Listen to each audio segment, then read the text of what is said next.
Hello friends, कैसे हैं? क्या करें? आज की इस सेशन में मैं आपको लाइव डेमो के साथ समझाने जा रहा हूं कि एंटी रैगिंग का फॉर्म आपको कैसे बनाना है, एंटी रैगिंग का एफिडेविट कैसे बनाना है। आप कहीं भी एडमिशन लेने जाते हैं, आईआईटीज में, एनआईटीज में, ट्रिपल आईटीज में या यूनिवर्सिटीज में या इंस्टीट्यूट में, तो वहां के नोटिफिकेशन में आपको बोला जाता है कि एडमिशन के लिए आपको ऑनलाइन अंडरटेकिंग फॉर्म बनाना होगा। एंटी रैगिंग के लिए आपको कई सारे इंस्टीट्यूट है वो इसका लिंक प्रोवाइड करवा देते हैं। एंटी रैगिंग की वेबसाइट का कई सारे इंस्टीट्यूट है वो आपको ब्रैकेट में लिख देते हैं कि आपको ऑनलाइन अंडरटेकिंग बनाना होगा। तो ये एंटी रैगिंग का एफिडेविट या अंडरटेकिंग कैसे बनेगा ऑनलाइन, ये स्टूडेंट्स आपको केवल मैं 1 मिनट में सिखा दूंगा, जिसके बाद आप अपना खुद का भी बना लेंगे मात्र 1 मिनट में। साथ ही आप अपने फ्रेंड्स का, अपने जूनियर्स का भी हेल्प कर पाएंगे। तो स्टूडेंट्स आपको क्या करना है, सिंपली आपको एंटी रैगिंग के ऑफिशियल वेबसाइट पे आना है।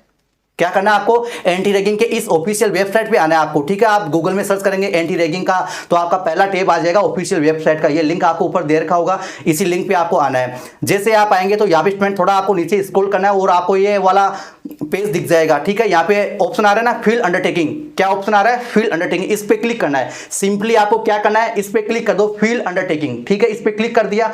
अब स्टूडेंट्स आपके सामने 3 ऑप्शन आ रहे हैं, कॉलेज का, यूनिवर्सिटीज का, इंस्टीट्यूट का। ठीक है, तो पहले आप अपने यूनिवर्सिटीज वाले ऑप्शन पे क्लिक करना है। अगर आप आईआईटी में, एनआईटीज में एडमिशन लेने जा रहे हैं या यूनिवर्सिटीज में एडमिशन लेने जा रहे हैं तो आपको इस वाले ऑप्शन पे आपको क्लिक कर देना यूनिवर्सिटीज में। कई बार क्या होता है कि आप यूनिवर्सिटी वाले ऑप्शन में जाते हैं, यहाँ आप प्रोसेस करते हैं तो आपका कॉलेज नहीं मिलता है, आपका कॉलेज नहीं मिलता। ऐसे में या तो आप अपना फुल फॉर्म चेक किया करो कॉलेज का, ठीक है, या फिर आप वापस बैक आकर अपने कॉलेज वाला ऑप्शन है या इंस्टीट्यूट वाला ऑप्शन है वहां पर चेक कर लिया करो। अगर यूनिवर्सिटीज वाले सेक्शन में आपका इंस्टीट्यूट नहीं मिलता है तो आप जो कॉलेज है, इंस्टीट्यूट है, वहां चेक कर सकते हो। लेकिन मैक्सिमम आईआईटीज, एनआईटीज है, आईजेस है, वो आपको यूनिवर्सिटीज वाले ऑप्शन में मिल जाएंगे। तो यहाँ पर आप जैसे क्लिक करते हैं तो स्टूडेंट्स आपके सामने इस तरह के ऑप्शन आते हैं।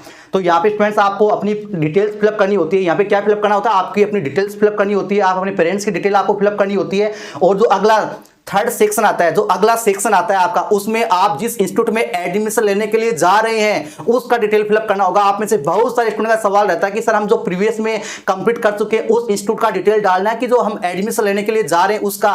तो आप जिस इंस्टीट्यूट में एडमिशन लेने के लिए जा रहे हैं उसका डिटेल आपको फिलअप करना है। ठीक है, जिसमें आपका डायरेक्टर का डिटेल फिलअप करना होता है, उसका कॉन्टेक्ट डिटेल डालना होता है और नियरेस्ट पुलिस स्टेशन आपको डालना होता है, अपने एनआईटीज का वो डिटेल आपको फिलअप करना है। बहुत सारे इंस्टीट्यूट है वो तो आपको नोटिफिकेशन में ये डिटेल प्रोवाइड करवाते हैं। बहुत सारे इंस्टीट्यूट क्या करते हैं, आपको नोटिफिकेशन में डिटेल प्रोवाइड करवा देते हैं। जैसे एनआईटी जालंधर ने अपने नोटिफिकेशन में डिटेल दे रखा है कि आपको ये जो एंटी रैगिंग का फॉर्म फिलअप करेंगे तो ये डिटेल आपको डालना है। जैसा कि यहाँ पे आप देख पा रहे होंगे, लगभग इंस्टीट्यूट आपको प्रोवाइड करवाते हैं। अगर किसी इंस्टीट्यूट ने आपको प्रोवाइड नहीं करवा रखा है तो आप गूगल में सर्च कर लेना, आपको मिल जाएगा एंटी रैगिंग डिटेल्स ऑफ जो भी इंस्टीट्यूट है वो लिख देना आप। ठीक है, और आप गूगल से भी, उनकी वेबसाइट से भी डिटेल निकाल सकते हैं। इससे कोई इश्यू क्रिएट नहीं होता, कोई दिक्कत नहीं है। इसके साथ ही एक इंपॉर्टेंट स्टूडेंट का ये भी सवाल रहता है कि सर हमें कितना स्टूडेंट का नंबर डालना है, यानी आपका बेच कितने स्टूडेंट का है। तो यहाँ पे आपको पता कैसे चलेगा? या तो आपको इंस्टीट्यूट आपको प्रोवाइड करवा देगा डिटेल, नहीं तो आप सीट मैट्रिक्स चेक कर लो आपकी सीसीएमटी की वेबसाइट पे, सीसीएम की वेबसाइट पे आपके बेच का, आपका जो एमएससी है या एमटेक है उसमें कितना सीट मैट्रिक्स है वो टोटल नंबर आपको डाल देना है। ठीक है,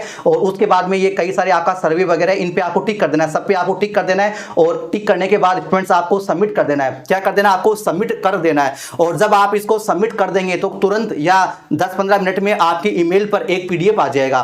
जैसे ही आप इसको सबमिट कर देंगे आपकी ईमेल पर एक पीडीएफ आ जाएगा। उस पीडीएफ का क्या करना है, आपको प्रिंट निकाल लेना है। उसका क्या करना है, सिंपली प्रिंट निकाल लेना है। प्रिंट निकाल के आपके और आपके पेरेंट्स के साइन कर लेना, डेट वगैरह डाल देना और उसका प्रिंट आपको साइन करके फिजिकल रिपोर्टिंग के लिए आपको ले जाना होगा। ठीक है, ये बन गया आपका एंटी रैगिंग का एफिडेविट या अंडरटेकिंग फॉर्म।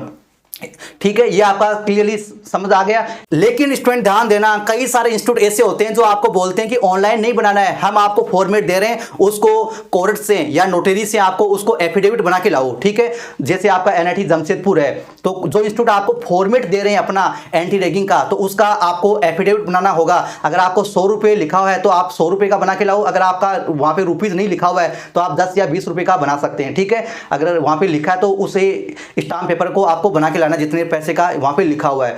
तो अगर आपको फॉर्मेट दिया है तो आप फॉर्मेट अपने कोर्ट से या नोटरी वाले जहां भी होते हैं आपके सिटी में, वहां से आपको इसको स्टाम्प पेपर पे बनवा के लाना होगा। ये स्टूडेंट्स आपको समझ आ गया होगा। तो आई होप कि स्टूडेंट्स ये सेशन आपको बेहद पसंद आया होगा। ऐसे बेहतरीन अपडेट पाने के लिए, बेहतरीन इन्फॉर्मेशन पाने के लिए हमारे चैनल को सब्सक्राइब करना ना भूलें। और अगर आपने चैनल को अभी तक सब्सक्राइब नहीं किया तो फटाफट जाके आप सब्सक्राइब कर लीजिए, ताकि इस तरह की फ्यूचर में आपको एक से बढ़कर एक इन्फॉर्मेशन मिलती जाए।